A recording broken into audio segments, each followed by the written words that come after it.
how to use stitch markers like a row counter. Sometimes you need to use row counters to keep track of a variety of things. You have to knit so many rows in a pattern. Sometimes you're having to knit so many rows in a pattern, and then you're having to do increases and decreases every 4th row or every 5th row.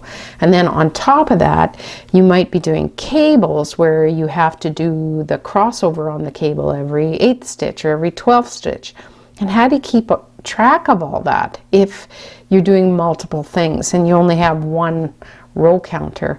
Well, what I use is a stitch marker to keep track of things like increases and decreases and cables. And how do I do that? Well, in this particular case, it's a cable that crosses over every 12th row. So when I do the crossover, I put the cable needle or the stitch marker, and these are the pin stitch markers, not just the circular loop, but the ones that are a pin that you can remove, right?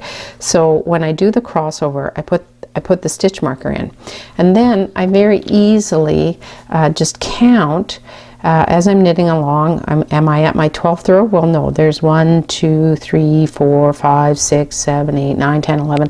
When I get to the 12th one, I go, oh yeah, now it's time for me to do my cable. So I just did the cable just on this row, and now I reset this. So I take this out, and I like to do it on knit sections, not on purl bumps, but that's okay. So it's up to you. So I just finished putting in the beginning there. It's okay if you don't know my pattern here, but I just finished putting in the cable, and there's the knit stitch. I put that in, and voila, I'm set. So now I will knit 12 rows further and then move the stitch marker when it's time to cross over the cable. Happy knitting!